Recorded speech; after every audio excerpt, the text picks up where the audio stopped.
Delighted to be back again today with Glenn. This is episode 2 of our series about the observer.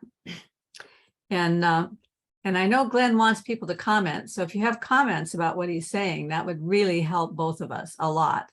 And of course, it always helps if you subscribe and like, because that gives us a little bit more visibility out there. At the end of our first episode, Glenn, you were talking about zombie observers, and you said a world in which there were only zombie observers. A zombie observer doesn't create an effect. And then you also said that we don't know that an observation happened unless there is an effect that comes out the other side. So your promise at the end of the last episode was that from there, things are going to blow up, and then we're going to compress it back down to something that we can get a handle on. And it may take more than one episode. We'll see how things go, but I'm really looking forward to what you have for us today.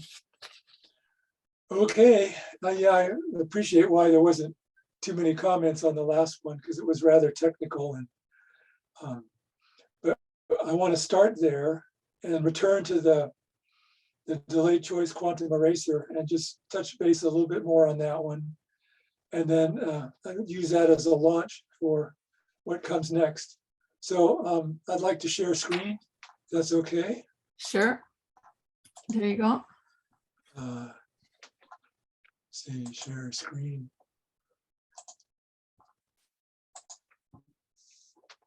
So this is, I suggested 2 different delayed choice quantum eraser experiments. One was the one from Kim et al., and the other one was experimental realization of Wheeler's delayed choice Gedanken experiment. Now, the left side is the Kim et al., and the right side is the Wheeler experiment. I want to show how that they're actually the same experiment, pretty much. So this is the clips from the 2 different papers. Now I'll go to the next one. You'll notice if I take the beam splitter out of the second Wheeler experiment, it becomes equivalent to the Kim experiment without the quantum eraser part in. Now if I leave the beam splitter in, then the Wheeler experiment becomes equivalent to the quantum eraser part of the first one, but without the which way information. So the Kim et al. Experiment, which is the one you'll see on all of the YouTube channels, and the one which is claimed to have been debunked, is the one everyone looks at. But I think maybe the second one would be a more important one to consider. Now they're the same experiment, but if you'll notice in the Wheeler experiment, there's an active element inside the experiment. The beam splitter is actually switched in or out based on a random number generator after the photon has passed the first beam splitter where the paths separate. The path length is 48 meters, so that's 160 nanoseconds. The random number generator basically is a coin flip, 1, 0, yes, no. And depending on that, the beam splitter is switched in and out. And that all happens on the order of a few tens of nanoseconds. It happens very fast. So in the second experiment, it's actually being changed during the flight of the photon. Whereas the first Kim et al. Experiment, it's a passive one. We leave both pathways open, and the photon just decides which one it wants to take. So I think the second one is probably more to the point in terms of quantum eraser, because you're actually switching one or the other between which way or quantum eraser.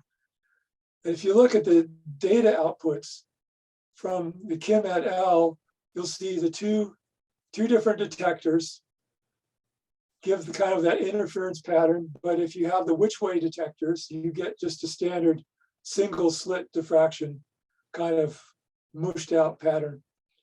Now, if you look at the second one, the Wheeler experiment, you see the same effect between the two detectors as you're changing the length and causing the interference pattern to happen. Each detector is 180 degrees out or pi radians out of the other one, which is exactly what you see in the first one. But if you add them together, you get the flat pattern.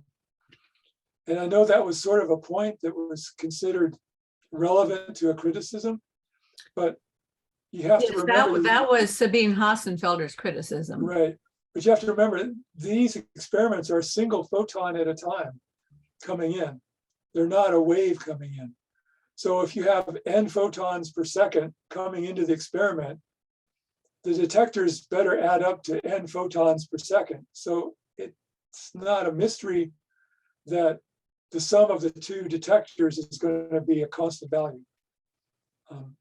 But that also points to the fact that since this is a single photon at a time, you have to treat the photon as a particle, not as a wave, which gets you into quantum electrodynamics, which is a completely different theoretical, way of looking at things rather than your first year physics interference.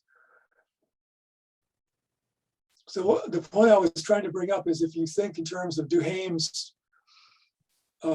hypothesis testing, both of these experiments share the same underlying hypothesis. Both of them share the same. So a hypothesis test is actually testing QED. It's actually testing the coherence analysis that both of them test.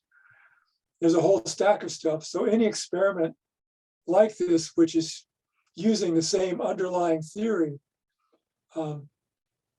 is also subject to criticism. I'm losing the point is that it's not just one hypothesis you're testing, but you're testing whether the coherence theory works. You're testing if QED is a valid theory of photons treated as particles. So if you're going to criticize one experiment, you're sort of careful that you're not in the process of criticizing all the rest.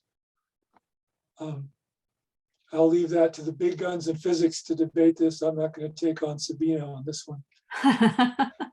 But the flip side is also true, is that if you think you have a solution for one of these experiments, then it better be a solution for all the other experiments which share the same sub-hypothesis, sub-assumptions kind of analysis. Well, so the bottom line is you feel that there is something to the delayed choice quantum eraser experiment, regardless of which way it's happening, that there is something that shows that the future state of the future state or position of the particle actually affects the past state or position of the particle. Would that be right. it? Yeah, because as in the Wheeler version, as the photon comes into the beam splitter, it picks one path or the other. But the experiment is actually switched up while the photon's in flight. So whatever happens at the detector side must be influencing what happened, which direction the photon came in later. So that's kind of, how do you deal with that question?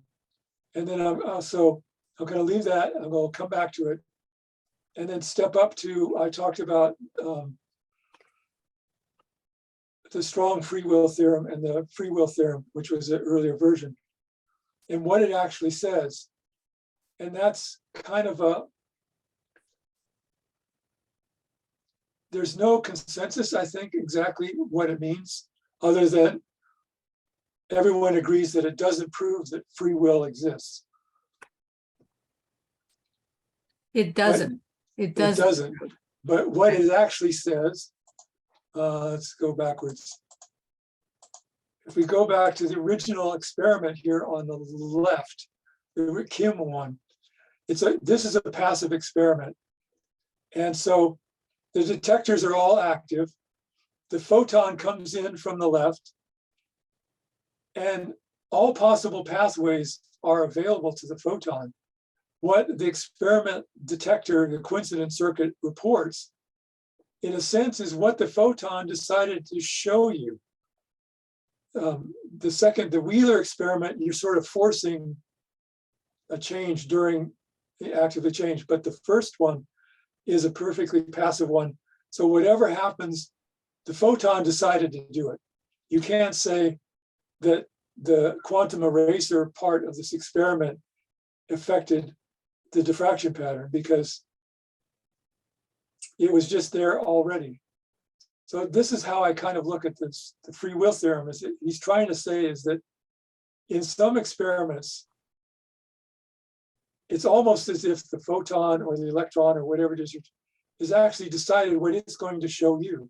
You didn't really, as an observer, make any difference to the experiment. But it all gets a bit fuzzy. And well, yeah, I would say, I mean, you're using the word decide in a decidedly unique way. You say the photon is deciding what it's going to show you. And that takes me back to that conversation, Chris Fields and Michael Levin, when they're talking about how they're working with Carl Friston and some other physicists to come up with a physics in which there is some sort of cognition or agency all the way down to the particle level. Yeah, well, we're going to get there. Okay. So, there's better people than me have analyzed the strong free will theorem, but that's what I pick up from it is what John Conway is saying, and by the choice of the name for the theorem, is he said, if we grant that the observers have free choice to decide what experiment they're going to do, then we kind of have to use the same word decide when we talk about what the quantum particle decides to do. We're sort of, the language crosses over. But getting on with it, as a note to your viewers, the best YouTube discussion of the strong free will theorem that I've come across is the one I've linked to, which is Cracking the Nutshell. And it's the question, does electrons have free will? And the host there, Dolores, I think does as good a job as anybody I've seen going through how it works and the implications of it. Beyond that, you can go and Google, you'll find some much more technical discussions out there. It's clear that better minds than me disagree. So I'm not going to try and say that my opinion is better. But with age, something has, I've noticed that in all of these experiments that we have the quantum problems and the observer is always kind of a cardboard cutout. We never talk about what the observer is. We never include the observer, the physics of the observer into the question of, the paradoxes to begin with. Now, there is a very similar situation in the classical realm, which is kind of inspired me to think the way I do, and that is Maxwell's demon. Get there. Okay. Maxwell's demon, I'm sure most people are familiar with the experiment. You have two boxes. We have a box with a barrier with a gate inside of it. And the demon watches the molecules bouncing around in the two boxes. And when a fast one comes towards the gate, it will let it through, like on the image here on the left, to the right side. And if it senses a slow, the blue molecule coming towards the gate, it will open it up and let it flow to the left side. So over time, the demon, by watching the molecules bounce around in the boxes and opening the door at just the right moment, can gradually get all of the slow ones to the left, or not all, but more and more of the fast ones, higher energy ones, on the right side of the box. Now, this would seem to contradict the second law of thermodynamics, that somehow we've created a hot and cold reservoirs now, which we can extract energy from. So we've sort of gotten energy for free by this daemon just watching and opening and closing the gates. And the Maxwell's daemon is probably a century and a half old paradox. There's been a lot of proposed solutions for it, but I got fascinated by it, especially after I got acquainted with Landauer's principle. But it finally sunk in that the reason that this is a paradox or seeming contradiction is that we never include the daemon into the physics of the problem. Well, that was the first thing that occurred to me, that the daemon is expending energy, opening and closing the door. So you can't go in and treat the daemon as if it's this disembodied spirit that has no physicality. And so of course you're going to have problems having a coherent answer. You have to give the daemon of flesh and blood, physicality, and then include it along with the rest of the experiment. There's been countless attempts over the generations to include the daemon into the experiment, but every time you do, it's always a special case. There's, I don't know, there's probably dozens of different experiments that have created a Maxwell's daemon and had a, in the experimental on the lab bench and run experiments, but they're all special cases. You can always say, well, what you've done theoretically or experimentally is just a special case. It doesn't answer the general case. One of the things, they have transistors now that will allow one electron through at a time. And so there's Maxwell's daemon experiments that are actually use that kind of system as the gate. And so you really can let one electron through back and forth from one reservoir to another. That's done, doable. But how do you get away from this hurdle that everything you do experimentally is also always a special case? And that's where Landauer's principle came in, because he took a look at it from the point of view of computation alone. And what he pointed was that it's just the computational process is where you save the second law of thermodynamics. It's irrelevant what kind of physical system instantiates the computational process, but it's the computational process alone. So what he offered then is a theoretical way out of the special case problem, because all the special cases can now be encapsulated in an abstract computational model. And the computational model alone now is sufficient to solve the Maxwell's daemon problem. So well, is that where it comes to the place where the computation requires an acquisition of continuing acquisition of information, and at some point that information has to be offloaded? Right. So it's complicated, and I want to try and touch base on it again. But the argument is whatever physical system instantiates the computational process, it will always end up satisfying the second law of thermodynamics in one way or another. So you can, Landauer's principle, as stated, is not the final solution, as some people propose it, but it certainly is the gateway to thinking about how to solve it. But now you're looking at this daemon. The daemon has the ability to observe the quantum particles that's bouncing around. It has the ability to make choices. Computation, again, I'm always using in the sense a sequence of choices based on a set of rules.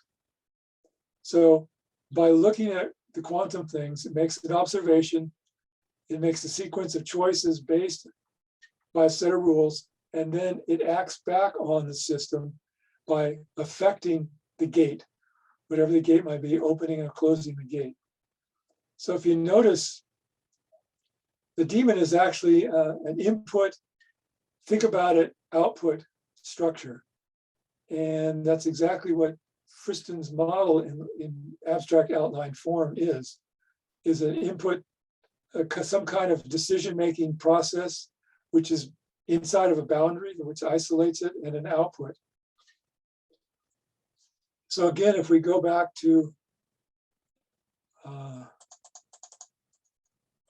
our original Kim et al. Experiment, and we're sitting back in our entanglement playground, and we're watching the photons come in, only some of them actually generate a detection, which then is recorded. A lot of photons come in, they miss the detectors, they go off, and who knows where they go. So photons simply going out and being absorbed into a barrier or some other physical structure, its wave function decoheres, entangles, that doesn't count as an observation. And there's experiments like the photoelectric effect, where you have a photon of light comes in, it becomes absorbed on some cathode surface at the atomic level. You have an entangled state, which is now has enough energy for an electron to bounce out. So here's the case where quantum effect generates a quantum effect. So there's input and output, but there's no decision-making process happening during the photoelectric effect. So again, it doesn't really function as an observer.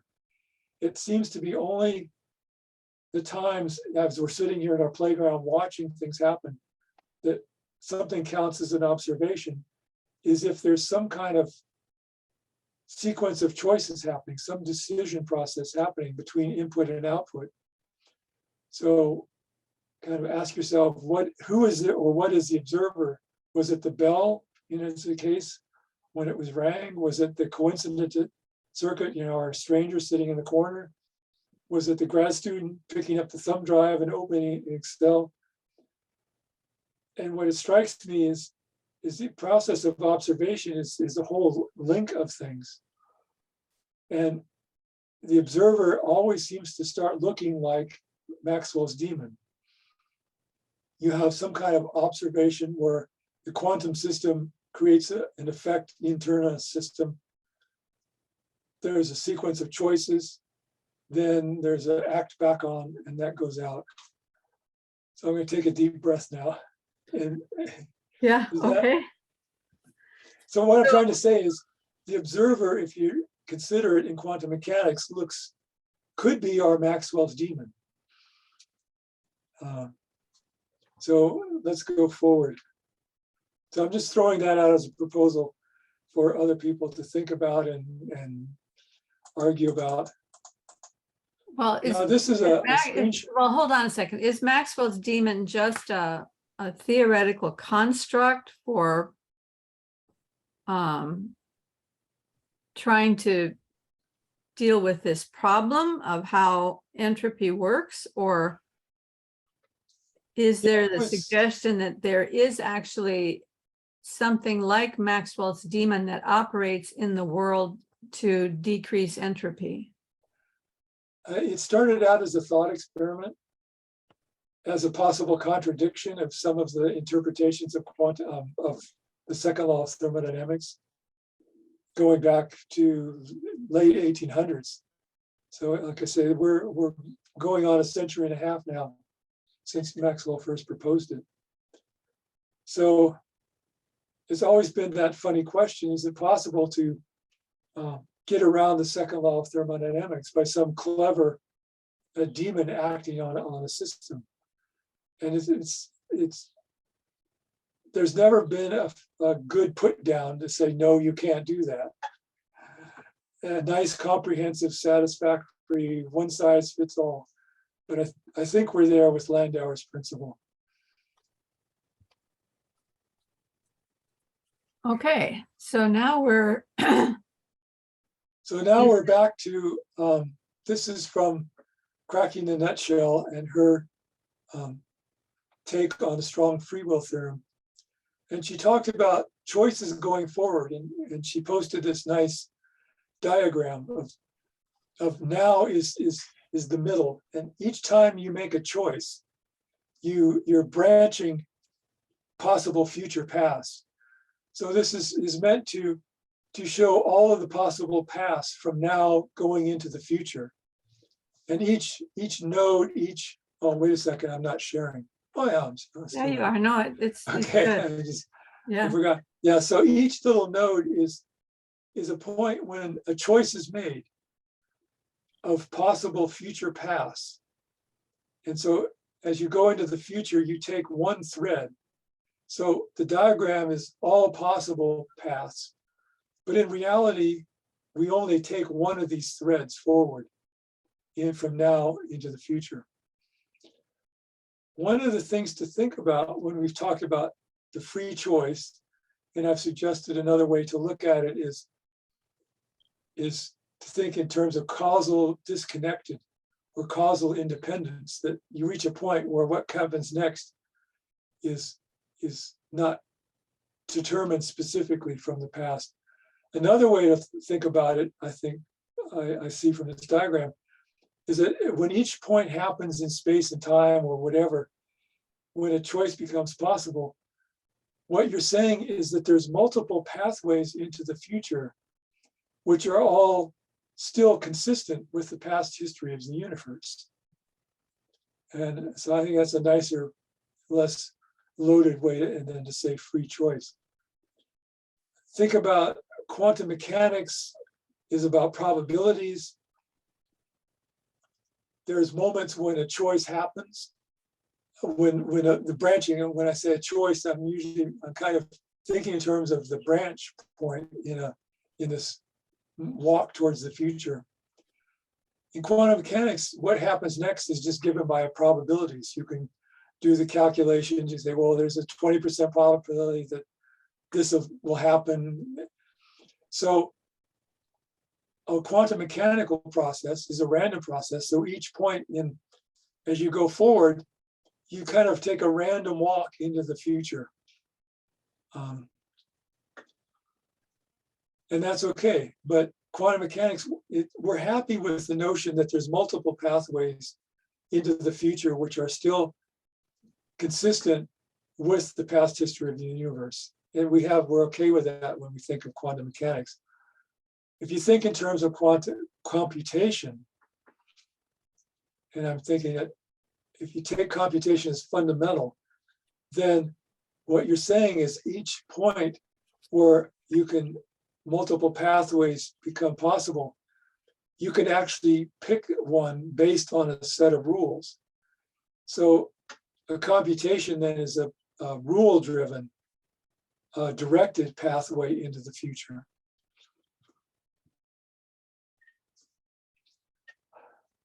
So yeah, I need to take a breath here. Ask you if you have any questions. Yeah, on this. when you just said that at each point where multiple pathways become possible, you can choose one or take one based on a set of rules. Right. And that made me think about, well, first it makes me think about the difference between rules and principles. I'm thinking that there is so much variability possible because these choices are really principles and not rules. That's my own bias. Mm-hmm. And maybe I'm adding too much human in here to anthropomorphizing, but let's keep going. Okay. Well, at this point, I start thinking, Wolfgang Smith talked about this, and I think even some of your other conversational partners have talked about it. Jonathan Peugeot has mentioned it, that there's this sense of time as the mathematical space-time, which is continuous. But then there's also this notion of time, which is punctuated by choices or events. So you can think of a mathematical continuous space in physics, but you can also look at this diagram and think each node where possible futures now, options become possible is like a clock tick in that other sense of time. And I can't remember, Wolfgang had a word for it, but I know other people have picked up on this. And this Well, leads to, that's totally a Wolfram thing too. yes, it is a Wolfram thing, and it's telling you something about the structure of space-time. You can't have a branching into multiple pathways into the future if space-time is perfectly continuous. There has to be some kind of discontinuity in the structure of space-time or something so that multiple pathways can exist. And I've talked about this before, because if you start from the future and you look at the past, and you look at the timelines as you get closer and closer to that discontinuity point, whatever continuous function you try and create from past to future breaks down at that singularity point. So it's suggesting that there's some aspect to space and time which is more discrete, in Zeno's paradox of the arrow in flight kind of thinking. And so that leads a lot of people to wonder about, what's discrete? Is space discrete or is time discrete? And I've seen a lot of different arguments and speculation on these pathways, and I'm not going to go there. But I think the intuition, the sense that something is happening here is valid. And it comes back to the observer. How the observer works is sort of demanding that you ask these kind of questions. And then this gets me into you're familiar with the anthropic principle in the sciences? Yes. I left it, and I'm sure, Can given I, your listening let me audience, let me put it in my own words and see if I've got it right. Go ahead. The anthropic principle is that while some people say, well, our world is so finely tuned for life because there are all these constants that have to be almost exactly perfect, otherwise the universe would have never got started or it would have collapsed. But then other people say, well, that's only because we are here. So because we're here, we are of course in the universe where all the constants work in our favor. Is that a correct reading of the anthropic principle? Well, yeah. Initially, the anthropic principle was, the sun's age, or the Earth's distance from the sun, the moon's a certain mass, the tilt of the Earth. In fact, there's all these things in nature that have to be just perfect for biological life as we know it to exist. So that's where it sort of started. But as you deep dive into physics, it sort of morphs, and they usually refer to it as the problem of fine tuning. But it's the same thing, that there's about 24 or so constants in physics, from the gravitational constant to the fine structure constant, that if they are off by just a few percent, then life as we know it can't exist. And they get out of this conundrum by just saying, well, we have multiple universes. Ours just happens to be the one universe where the laws of physics are just right. So we're here, but it's nothing special because there's countless billions of other galaxies or universes separate from ours where the laws of physics are all different. And so, no big deal. What I'm suggesting is we should replace the anthropic principle with the question, why is the observer here? Now that is one you can't run away from, because the observer is essential in the Wheeler sense for any universe to exist. It has to have an observer. So any universe in that sense that's going to exist has to have some kind of observer, either external or internal. If the observer, which is making all the observations, which makes all the information, as the term is, come into being, have physicality. Well, if it's external, then it's sort of a godlike figure, which I don't think anybody likes. The only alternative is that the universe has to be capable of being its own observer. And I think there's a nice, this is John Wheeler's diagram, whereas the universe becomes its own. So I'm thinking you've probably seen this. So this is— I have not seen this before. Okay. So I think it's important to replace the anthropic principle, which is sort of human-centered. It's centered on us, and it gets thrown out because people, well, that's just religious, because a lot of religious, spiritual arguments are made for God, and because the universe is just perfect for us, so somebody must have made it that way. So that sort of gets— Well, so let me read this out loud in case we decide to make this a podcast. Okay. So John Wheeler's diagram of the universe as a self-excited circuit. Starting small, which is the thin part of the U at the upper right, the universe grows. Mm-hmm. That's the loop of the U. And in time, gives rise to observer participancy, which is the thicker part of the U on the left-hand side, which in turn imparts tangible reality to even the earliest moments of the universe. Compare this notion with the delayed choice experiment of figure 2. So yeah, I stole this from someplace on the web. So are you're only interested in the image and not in the language there, because that language indicates that the delayed choice quantum experiment, delayed choice eraser. Yeah, I don't want to touch that one. Okay. There. Yeah, I mean, I thought there was pretty big implications there. Yeah, but it gets back into, is the universe there because we look at it? Einstein asks, is the moon there if we don't look at it? Then well, he thought that was ridiculous, though, right? I know, but there are people, there are philosophical or tangents which suggest that the universe is what we as observers make it. That there, I'm lost for words, but I know you've encountered this before. Yes, and it always makes me at a loss for words when they start talking like that. But this kind of thinking is what logically leads you there.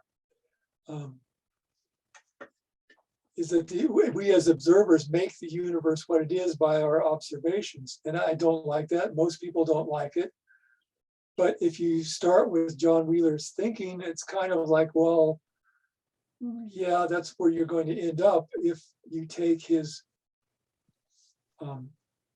idea that observers have to be there to make reality happen. I would tend to say that the quantum world, reality happens whether we're there to observe it or not. And observers are a second layer. That's one possibility, that the fact that observers are here is a second layer to reality. Well, let's just talk about this implication for a second, because let's think about the idea of layers of observers, not just an observer at the top. I mean, this picture of Wheeler's is as though the unstated goal of the universe was to come to a place where there would be observers that could observe it. But if you think in terms instead of layers of observers, starting at the very lowest layer, and go back to this idea of Chris Fields and Michael Levin and Carl Friston, that there is some sort of agency or decision-making or cognition or something going on even at the smallest particle level.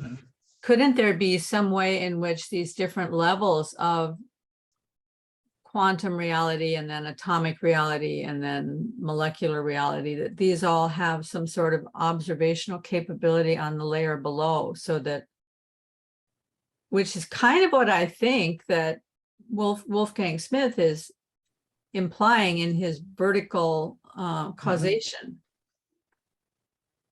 I don't think that Wolfgang Smith is saying that God is outside the universe, observing everything and bringing everything into the reality at every moment.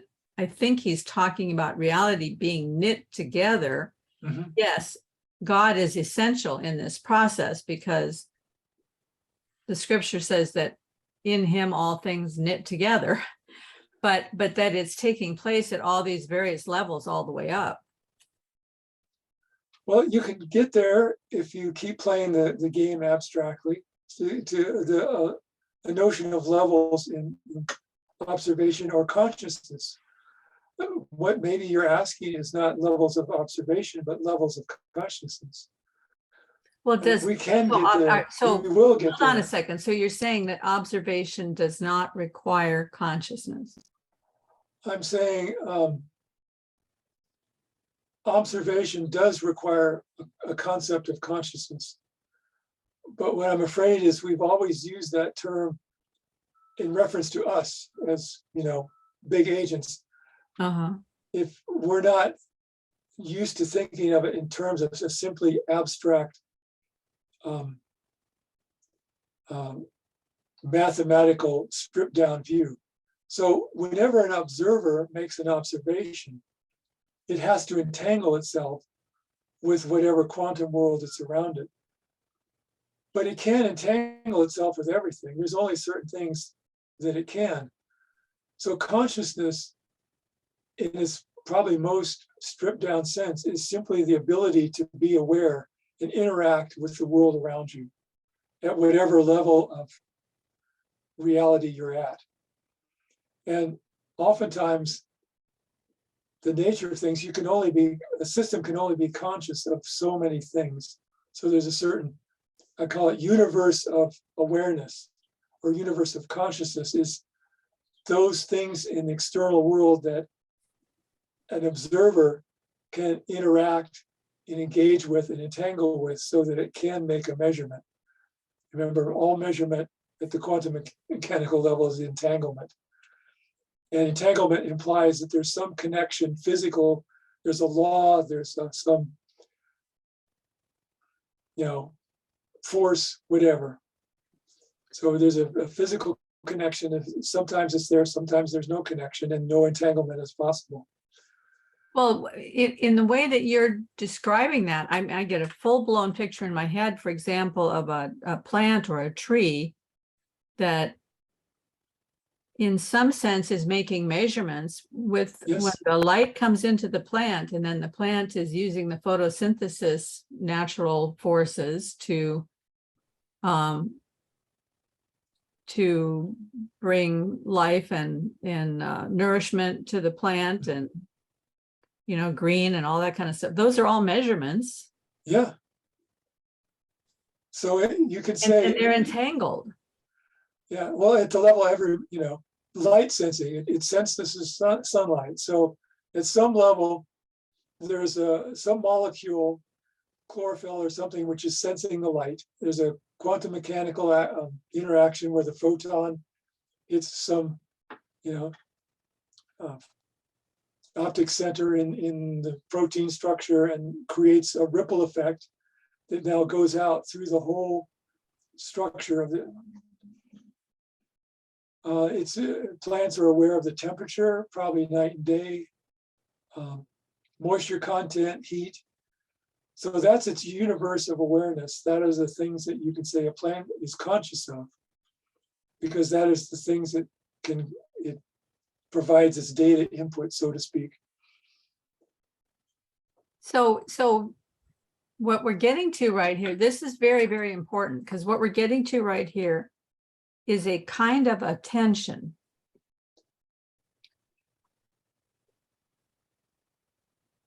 I know that sounds weird.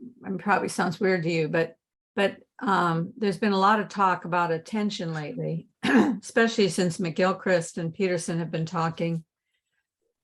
because the left and right hemispheres of the brain produce two different kinds of attention. The right hemisphere produces a kind of open awareness of everything, and the left hemisphere is a very targeted awareness. But it kind of sounds as though,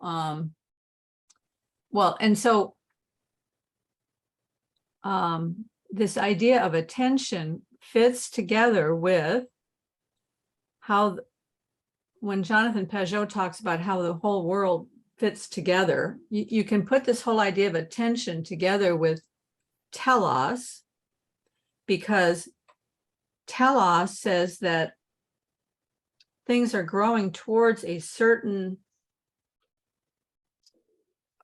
perfect, well, words fail here, but things are growing towards a certain form or a certain identity. And if you think about Michael Levin and the cells that are making an arm, and how do they know when to stop? They know when to stop when the arm looks the way the arm is supposed to look. But that supposed to is the key right there. Mm-hmm. How do those cells know how the arm is supposed to look? And I think it's because they're paying a certain kind of attention, and that attention has some awareness of some form or identity that we cannot see from our side, but somehow those cells can see that. And so, and Jonathan Pageau often talks about attention as being a form of worship.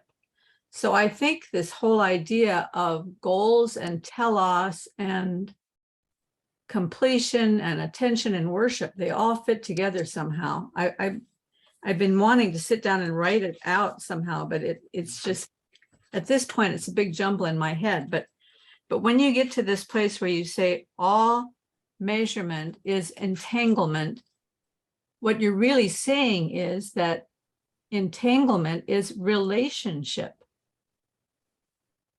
The measurement creates a relationship with what's being measured. Mm-hmm.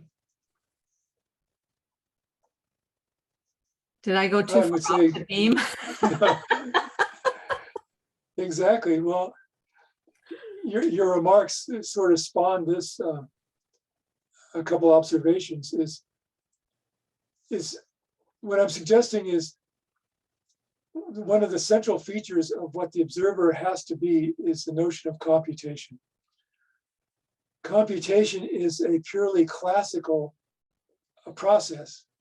It has to be, it's a strongly emergent, it's an epiphenomena, however you want to put it. Whatever the observer is, it's not quantum mechanical.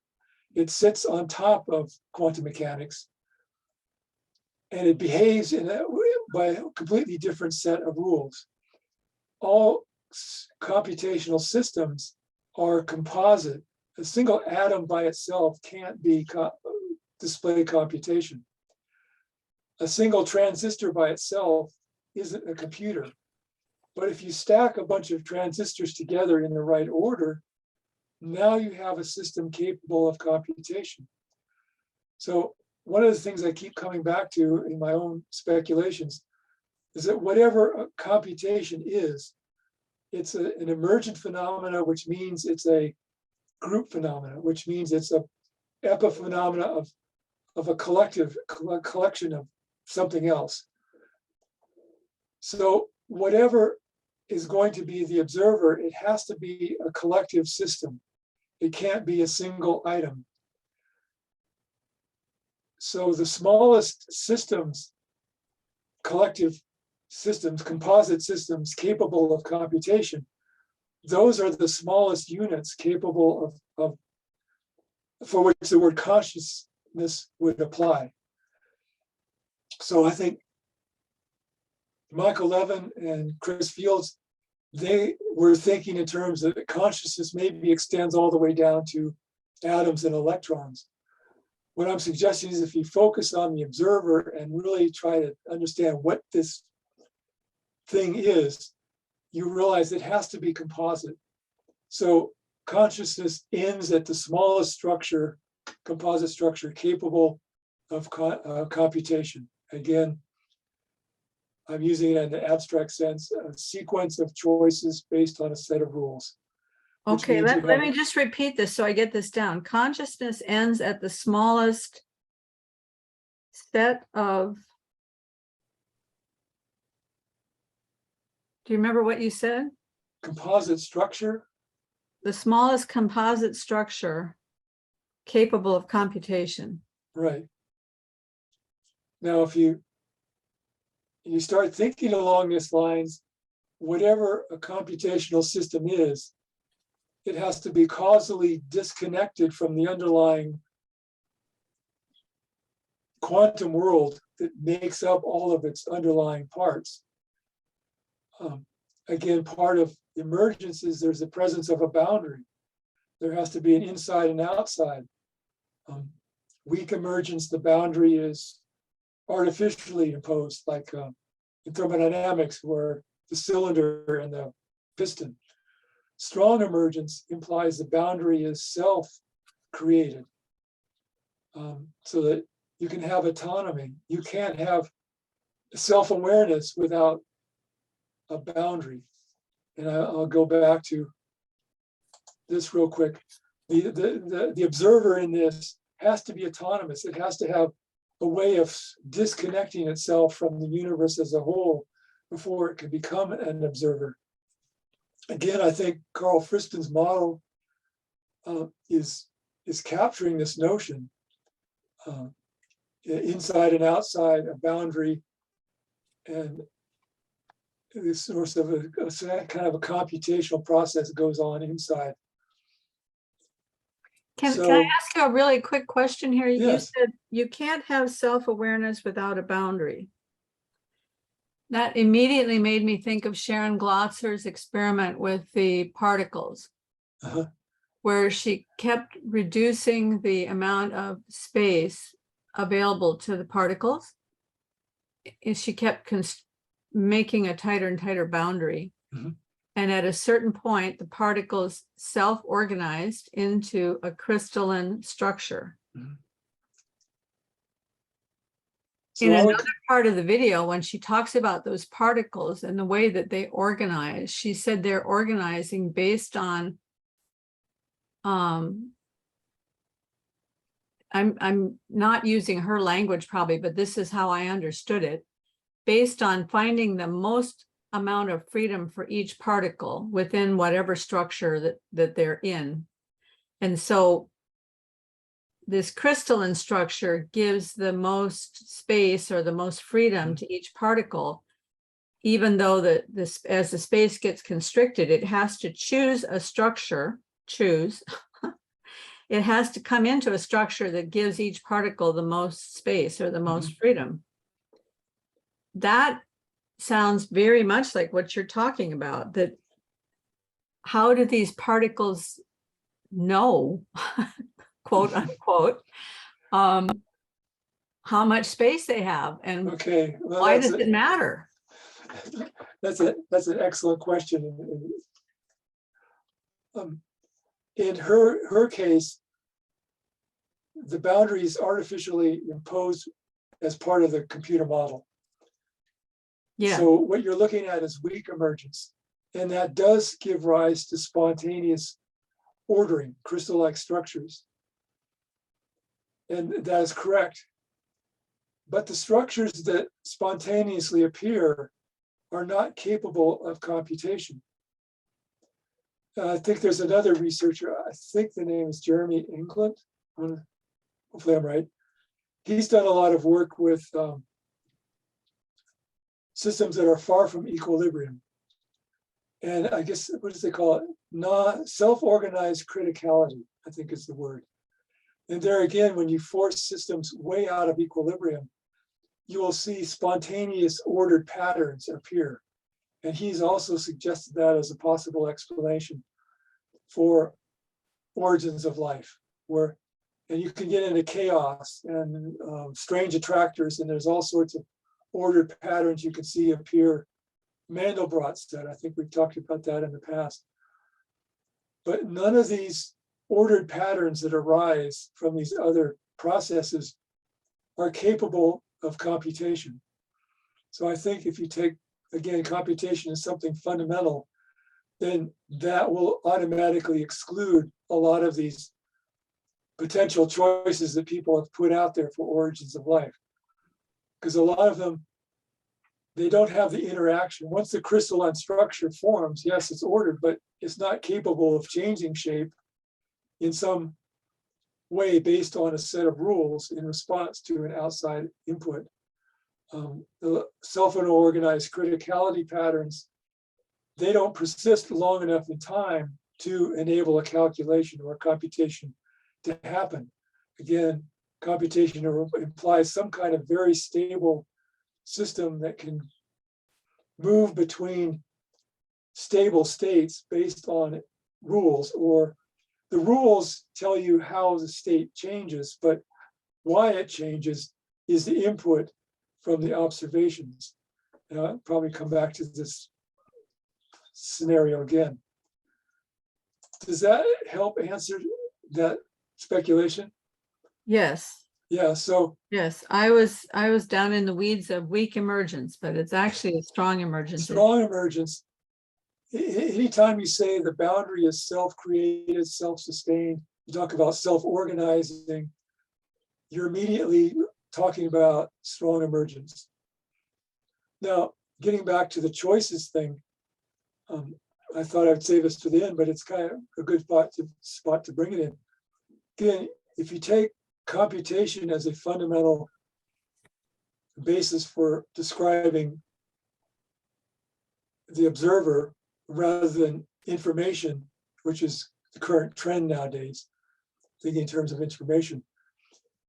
Each step as you move from the past to the future is a choice based on a set of rules.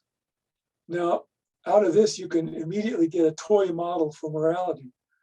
If there are future paths, future situations which are more desirable than other future outcomes, then the rule set by which you make your choices from past to future now becomes important. The rule set starts to it gives you a directed path, and so the rule set becomes associated with desirable future states of the universe that you want to attain to. Conversely, there might be rule sets which don't lead to good outcomes. You don't want them. The second thing you notice is that rule sets work best if they are reflections of the physics that governs the universe you're in. There's a correlation between rule sets that work effectively, giving you a good general outcome towards the future. So you get a connection between the physics of the universe, how things work, the rule set, and where you want to go. And most importantly is, once you have an effective rule set and a desirable outcome, if the data you're being fed is full,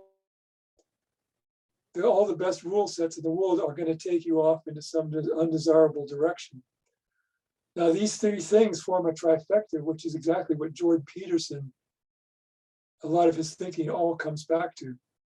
So I don't want to wander off too far in this because we're getting out of physics, but like I say, once you take computation as fundamental, you immediately get, or can get if you want, a toy model for morality. And well, I mean, that's always been his argument. Mm-hmm. That, well, wherever choice is concerned, and mm-hmm. it appears that choice goes pretty far down. Wherever choice is concerned, it has to be a choice between what's better and what's not better. There's Mm-hmm. no other choice. Right. Because why would you move towards something if it's not better than what you have? You wouldn't choose to move towards something that's worse than what you have unless there's some sacrifice involved for a greater purpose. Mm-hmm. But then again, purpose comes into it. Mhm. And so regardless of how the universe is made up, there has to be an underlying moral Mhm. structure, Right. because once you say better, then you have set up a sliding scale of everything, right? Right. And I guess that was Aquinas's argument. Probably goes back to Plato and everybody else, that they recognize that there is this scale. There's always an ultimate. Mhm. Well, I think people realize it for a long time, but if you take computation as fundamental, then all of a sudden now in physics you can get an ought from an is, which, that's what Sam Harris tries to say it's impossible to do. The other thing that this kind of thinking in terms of this diagram where choices you make create a directed path from past to future. Now, think about this in terms of evolution. If evolution is simply a random process, then each point as you step from past to future, if it's just a random, who knows where you go. Each branch leads to more branches, leads to even more branches. So random processes, when you think of the possible future outcomes, scale by multiplication. 2 branches, then 3 branches, and now you've got 6. Now each one of these leads to 4 more. So that's your combinatoric explosion. But if life out of chaos is one possible thread out of countless billions, then how you get there is by making a sequence of choices, which then gives you a directed path to your life. So this is the only way out of the combinatoric explosion, is if you have a directed path from past to future, governed by a set of rules, so that each time you make a choice, again, each time we reach that point where there are multiple paths into the future, which are still consistent with the past history of the universe. So evolution must, if it's going to happen, be guided by a sequence of choices guided by a set of rules. Now, I've talked about before, we use the word intelligence often as a noun, but it should be an adverb. We say something is intelligent or displays intelligence if it is this computation. If we see something doing this choice by rules, that's where we use the word intelligence. So for life to happen is an intelligent process because it has to happen by a sequence of choices guided by a set of rules. Intelligent design is the only way to happen. The only question is, where does the intelligence lie? Is it buried in the laws of nature already, or is it coming from some outside cosmic power? But people who want to debunk intelligent design, I think, are in it's not a good argument. Conversely, using intelligent design to argue for God, I think, is a weak argument too, because anyway, I better stop. Just let people know that this is what comes out of this kind of thinking. Well, it sounds as though computation is fundamental in one sense, but it requires a set of rules. Right. So the rules have to come. Computation can't produce its own rules. No. But people have there. Now we're back to, is math invented or is it discovered? If you say math is discovered, then you're kind of implying that the rule sets are out there floating around and we just run into them. So are we into the Plato's realm of the forms? What is a chair? Well, maybe a chair is a set of rules by which we decide what it is we're looking at is a chair or not. That could be one way to look at it. a chair in the Platonic sense is a list of rules that you go through. Does it have legs? Does it do this? And then you have this little chain of decisions, at which point, if you end up at a valid stopping state, then what it is you're looking at is a chair. That's really mysterious. I mean, obviously, because people have been thinking about it for thousands of years, but you think about a child, even a very young child, can grasp the concept of chair almost instantaneously. So it's not just however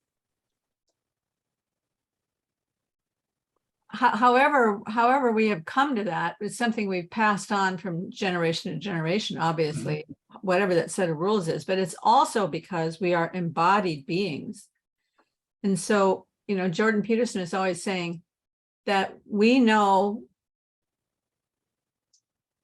that objects are not things, that they are meaning. They are embodied or manifested meaning. So a chair means a place to sit. And we automatically know whatever we're looking at, yes, I can sit on that. If it's a rock that has kind of a smooth surface on the top, I can sit on that. So for my purposes, that's a chair now. If it's a stump and it's too low down to the ground, it's probably not a chair, but if it's at the right height for me, I can sit on it. It's a chair. So it's partly that the objects are vessels of meaning. And it's also partly because I'm an embodied creature. And so my embodiment meets up with that meaning in some way. But there is some sort of a rule set involved with that. Yeah. Very interesting. I think maybe it's my mathematical background, is that I'm comfortable thinking abstractly in more than one way at a time. So I'm happy to think of a chair as being a set of rules which leads to a decision tree that has certain endpoints which are yes, no, and let it go and see the rule set. Or computation as a path in choice space from past to future. There's multiple ways to look at things. So now we can take a break and start looking at things differently. How are we doing for time? Oh, I think we could go another 20 minutes or so if you're okay with that. Again, one of the nice things that excites me that when I take computation as fundamental rather than information, which I say is which is current. Again, computation is always a physical object, a system. And so if you're going to talk about evolution, you can talk about a physical system being able to change itself. Information, where does it exist? Is the process of evolution something you can apply to information by itself? So I'm throwing it out there. I've never heard it discussed, and I'm curious what response will be. Is to take computation as fundamental and information as downstream or as an artifact of that. But one of the things that comes up, which really excites me, where am I?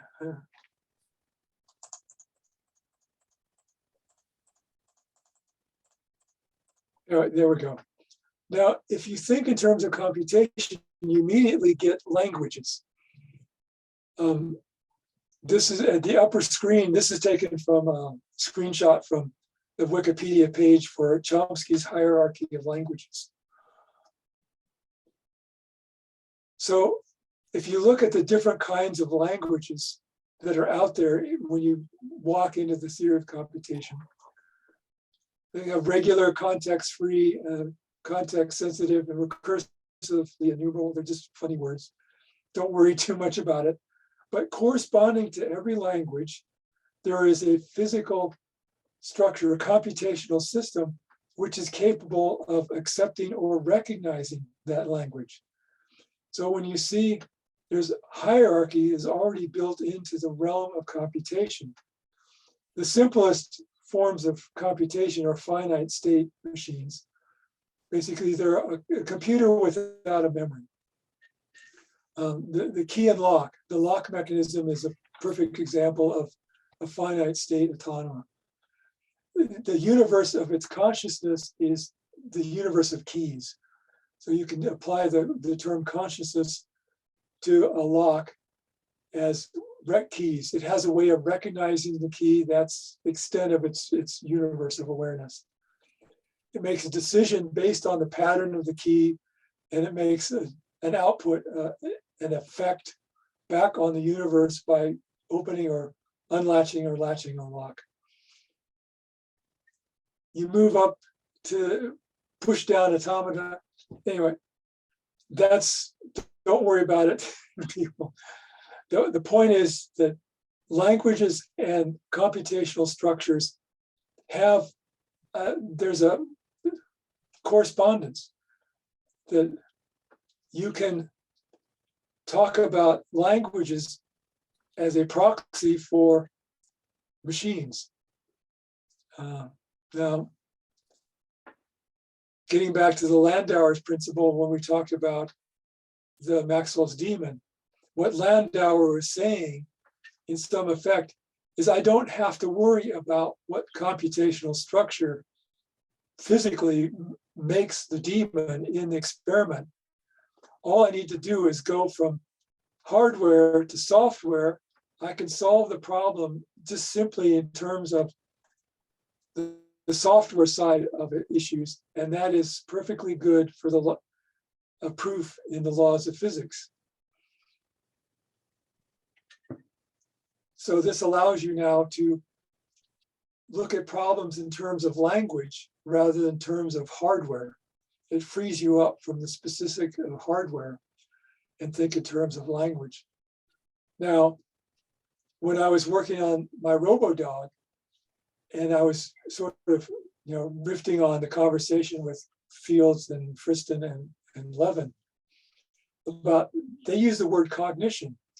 And I was thinking, well, when I do a robot, it's got computer chips, right? But it's got amplifiers, it's got actuators, it's power supplies, it's got transmissions, gears. There's all this stuff going in there. And I was thinking, well, I can't say my robot's doing computation because there's all these other aspects going on as well. So I'm realizing, but finish this thought, but I couldn't think of a good way to separate the word cognition from computation. If I'm just looking at the physical hardware, where does an amplifier start and a computer computation begin? So I understand when they use the word cognition, a lot of times, you'll see that in a lot of the discussions, that is useful because it's a catch-all. It's an umbrella term that encompasses all the stuff going on at the hardware level, where you can't say, well, that's a computation, forget it. It's all fuzzy.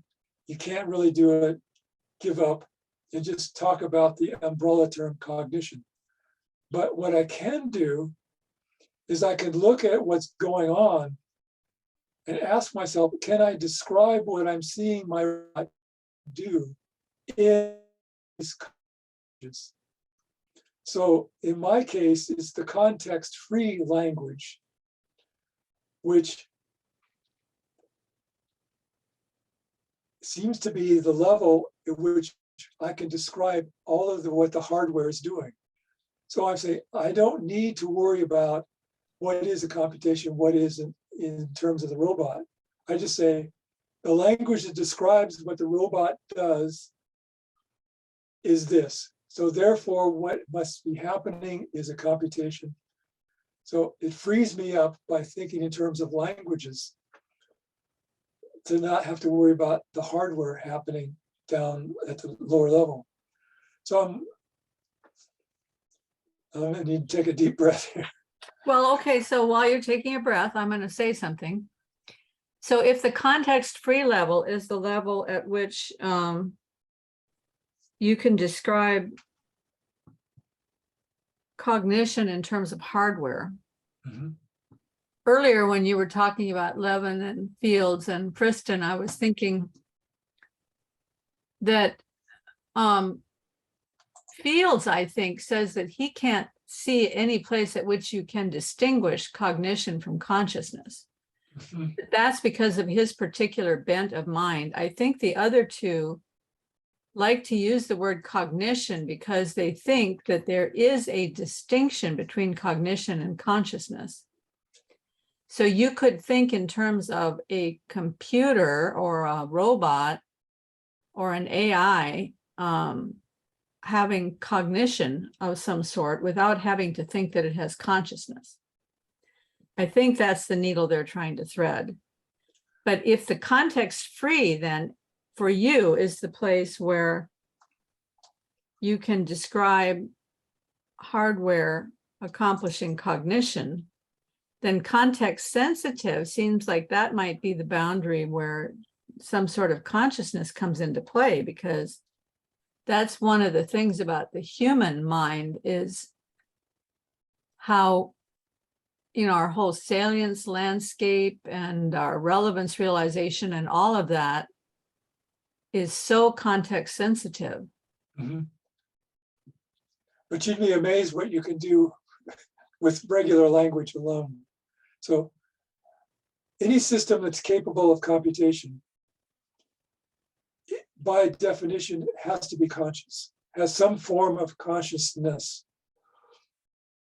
But one of the things that I suggested in an email, I'm not sure Michael Levin ever saw it, but because there's different computational structures possible, there's a hierarchy. And so a plant is probably down at the state of a finite state automaton. You can describe what the plant's behavior consciousness using a regular language or a regular grammar. One of the so I think consciousness goes all the way down to the simplest structure, but consciousness starts at a structure. It's an epiphenomenon. It doesn't go all the way down to electrons and protons and atoms. Whatever is conscious, wherever it starts, is a collective structure, a collective system, a composite structure. Well, one of the things aren't electrons composite structures of a sort?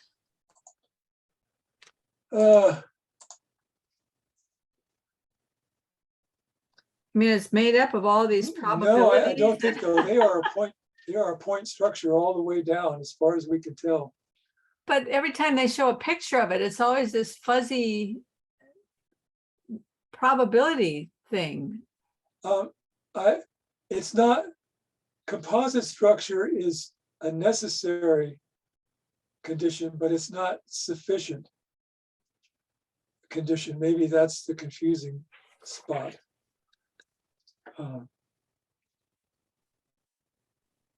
Computation is a strongly emergent process. So it has to have an underlying composite structure, but not every composite structure is capable of giving rise to strong emergence. Maybe that's the way to think about it. Okay.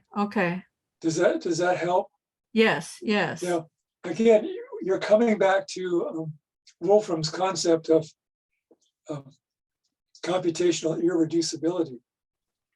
That there are thresholds where what happens at one level is incapable of explaining what happens at the next level up. So, and that comes, I think, and thinking in terms of language helps that, because what you're saying is the rule set that the language, okay, need to talk. Well, okay, while you're catching your breath, what happens at one level is incapable of explaining what happens at the next level up. And that, I think, is what you always used to use as a description of that is like a watch. the inside of a watch is very complicated, but the inside of a watch is incapable of explaining how it's going to be used. Mhm. And it's being used as a watch because it's being used by a human person who's reading the dials and, you know, turning the knob and all that kind of thing from the outside. It's, in one sense, it's way easier to think about how it's going to be used than it is to think about how it's constructed. But also from the inside, it can't explain what's happening at the next level up. So I think right now is a good time to review the concept of computation. And there's two things going on. There's a rule set, and then there's an input stream, which is, okay, you have an alphabet of symbols. Those symbols can be put into strings of sequence of symbols, which form sentences or words, however you want to put it. The set of all the possible words or sentences which are of sequence of symbols which are valid, recognizable by the computational system based on its rules, becomes the language. And then, so that's, I like the musician example. The sheet music is the language. The set of symbols that form all the notes that you see on the sheet music is your alphabet of symbols. The sequence of those symbols are measures of, on the sheet music, are music that you can play. Ones that are playable become valid sentences. Then the language is all possible set of valid notes or symbols. The musician is the computational system. The musician looks at the sequence of notes, one by one on the sheet music, and the rule set is the set of how you turn the symbol on the page into fingering on the instrument, whereas the frets, and, how you blow at the timbre or whatever the terms are. So, and then the final outcome of that is the music that you hear. So there's two processors. There's the rules. There's the computational system, which is, again, just a machine, a thing that's taking the rules, taking the input, doing whatever it's the rules based on the input, and then you get some kind of effect back on the universe based on that. Does that make sense? So when I talk about language, computational system, and rules, there's three different things going on. Yes. Okay. I'm gonna go back into this and transcribe that out so that we have a memory of that, because I'm not the best explainer, so I'm going to throw myself at the mercy of your listeners to try to do the work to make sense out of this. But, or maybe, so what I'm saying, if you think in terms of languages rather than computation or rules, what you're saying is the language that describes what's happening at one level is incapable of describing what happens at the emergent level above. So I have an orchestra of musicians, and the language, which is the sheet music, the symbols, tells each musician what to play and how to play it. Now I put a bunch of musicians together playing a bunch of different instruments. They're each following their own language, but none of those languages can tell you what the symphony is. So the symphony is an emergent or epiphenomena on all of these individual musicians playing in just the right order. And so when you're saying computationally irreducible or strongly emergent, all these words, what you're sensing is that the rules that govern how the musician plays the instrument can't possibly tell you anything about the symphony and how it works. So there's a threshold. And if you boil that right down to the essence, isn't that the same thing as saying that everything is a whole rather than parts? Right, yeah, the whole is greater than the sum of the parts. So the language that you need to describe the whole is in Chomsky's hierarchy of life, must be something higher up, the next layer up. And I mean, so the whole thing collapses into Gödel's theorem. Mhm. I mean, it's just really amazing how all these things come to the same point. Yeah, so that's what I was saying. If you start thinking in terms of computation, it just explodes. And I can't possibly do more than just give hints as to where this kind of thinking takes you.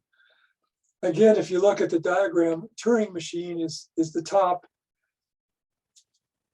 physically realizable computational structure. You know, they make Turing machines out of Legos, heaven's sakes. There are, it's called hypercomputation, I think, that there are problems that go beyond Turing machine.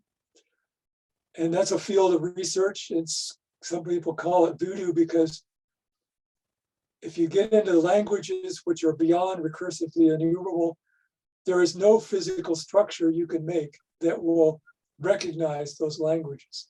So I don't know, it's, you can go that way. I haven't spent time on it, but it's just one more avenue that opens up in this process. We often think of consciousness as a continuum or has something to do with us. But again, if you look at these hierarchy of languages, there's distinct hierarchies which the languages at one level can't express what the next level up is.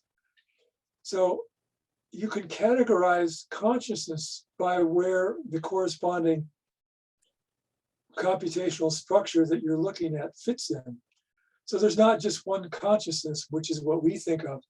There's layers, there's actually categories of it as you go down. And I think maybe this is one of the things you were referring to, at which there's a bottom level at which you can't go lower.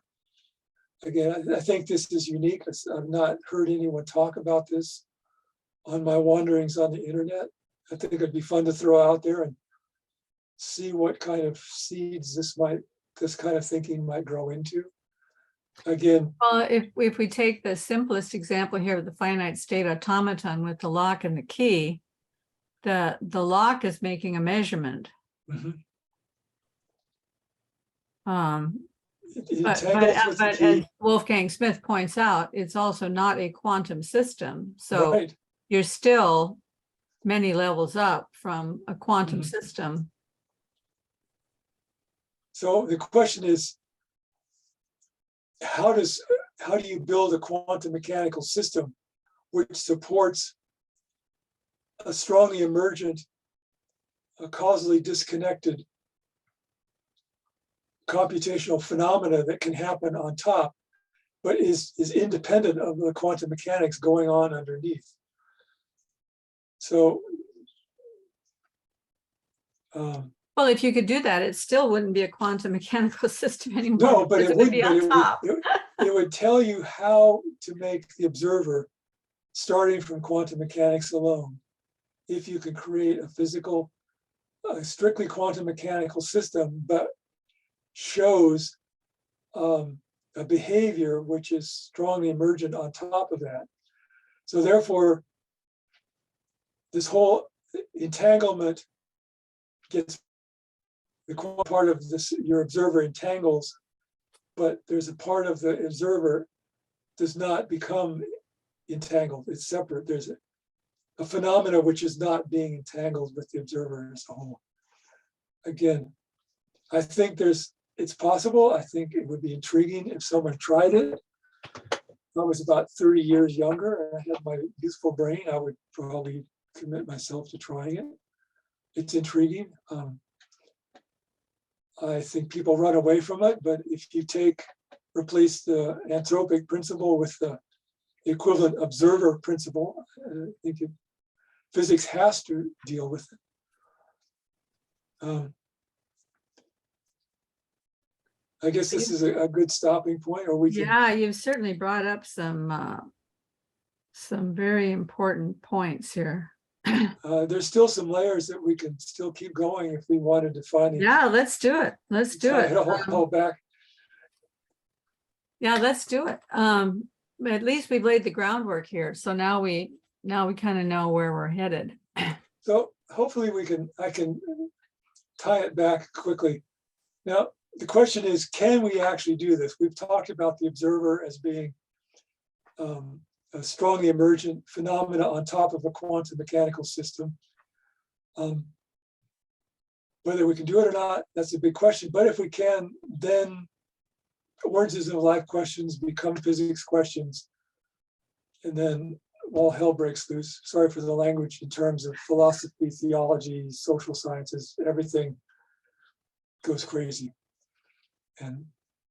But the question is, can we do it? Now, there are models from the world of computers which give a hint as possibly how this might be done. And one of the cool examples that is out there is work done by Dave Ackley, who's professor emeritus at University of New Mexico. And he started out doing a lot of work with artificial life forms. And then he sort of moved it into using cellular automata as computational system. Now, this is a screenshot from his video, which is going to be in the link. And if you're really a turbo geek, I advise you to listen to it because it's kind of fascinating. His big thing is robust only. He's talking about computer systems which are capable of sustaining damage, dealing with error on a constant basis. And so what he's doing is creating a swarm of cellular automata. In fact, it's called the demon horde sort. There's dynamic regulators, these little gray ones, that create out of resource cellular automata, will create more resource. It will create what they call a sorter. So you can almost think of this as it's almost a life, it's a ecosystem of little life forms running around. And the sorters function when they see data, they will do something. Now the sorter, so I'll take one more. The blue in these represent data atoms that are floating, that come in from the right side of your screen and go out to the left. And they come in with random values from high to low, there's a certain range. And as they drift across this plane, the little red sorters, you can still see some gray regulators, chips in there. If a sorter encounters data, it will randomly look around itself. And if it sees a empty space to its left, up or down, and it will take the data atom and shift it a few spaces over and up or down. So each time a sorter encounters a data, it moves it to the left and up or down, depending on the value. So as the data shift across your screen from right to left, they gradually get sorted up and down, so that by the time, if you started out from zero, random numbers from 0 to 100 coming in here, by the time you get to the other side, it will be 0 on top and hundreds will be coming out and the whole thing will be sorted. So here's an example of a computational process, but it's not doing computation in any normal sense that you've thought about it. So I'm hoping this kind of encourages you to think about ways to do things other than computers. And what he points out is the computational systems, the sorter cellular automata, they don't try and solve a problem. They just try and give a little bit better than they get. And by having a swarm of these sorters, okay, I'll get back over here, acting on these data as they come across, they gradually get it all sorted out over here. And then the dynamic regulators, they function to keep the herd sort of Yeah, you don't want too many sorters, but you don't want too few either. So there's a little herd regulation going on in this whole process. So can you see kind of a sense of your artificial life acting as a computational system? Again, think ant colony. The individual ants have specific functions. Together, they create a single entity which is capable of computation, acting as a intelligent agent in its own right. And again, the language that describes how the individual ants work is capable of describing how the ant colony as a whole works. Again, here's that epiphenomena, which if you think in terms of hardware, is not always easy to see, but if you think in terms of corresponding languages, I think stands out quite starkly. Now, as you let this simulation go, okay, this is a form of computation. What's amazing about this is you can blow away half of the underlying physical structure. I can go in there and imagine these were living systems, and I hit it with a blast of X-rays and killed half of the sorters. The sorters will gradually, and the regulators will reestablish the pattern. There'll be a while where the data gets horribly, messed up, but the sorting will gradually reestablish itself as a herd and get back to working as again. And you can even rob resources. You can take, start pushing it, squeezing it in. If you start squeezing it too tighter, the regulators will start fitting the herd, so to speak, and then the sorting will be a little bit worse, but it'll still work. So here's an example where you have a computational system which is not dependent on the underlying hardware that makes it up. Now, this is the simulation, but imagine all of the cells in this were actually computer chips. And this is one of my fascinations is indefinitely scalable asynchronous architectures. So this is done in simulation, but you can recreate this whole thing in hardware, which is what if you check his channel now, he's into reproducing this in hardware, and it's been a fun kind of project to watch. Now you're dealing with indefinitely scalable means you have self-assembly. You're looking at a computer which is capable of growing, running while it's growing. It can suffer damage and still keep working. It can reconfigure itself. So this is a whole area of self-assembly, self-organization. The computer physical hardware is now capable of changing shape, altering itself in response to how the cellular automata are moving around. So I think this might be a handle, at least a hint of how you might do it quantum mechanically. Create some kind of computational model which is independent of the underlying hardware, which is what is happening here in David Ackley's simulations. Well, so what we have to do for our homework then is watch this demon horde sort video and be prepared for the next round. Okay, so my brain is about at capacity right now, Glenn. So. Okay, well, one way to understand what Dave Ackley's done, and this is a science fiction scenario. You'll never do this in real life. There's no reason. But imagine we're going to the stars. If the human race is going to leave, I'm sorry, there is no hyperdrive. There is no, warp speed. If we're going to go, it's going to have to go in terms of conventional propulsion. We're not going to send humans, but we're going to be sending some kind of artificial AI life. Whatever that artificial simulation is going to have to live in a computer. How do you make a computer system that's going to last for thousands of years? It's going to have to be a system which is capable of suffering damage, capable of self-assembly, restructuring itself on the fly, and all that, which is exactly what Dave Ackley's simulation is telling you.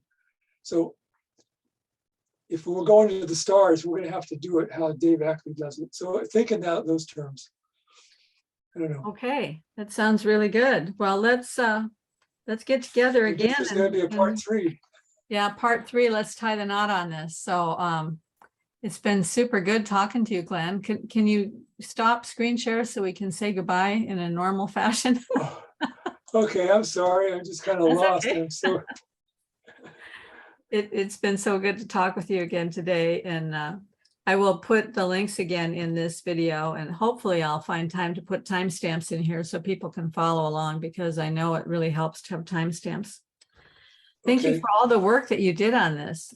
It's amazing. We've got to do number 3 real quick because Before you run out of steam. Yeah. yeah. We can figure out a time next week because I'm fairly clear next week. So Okay. anything that works for you, just let me know.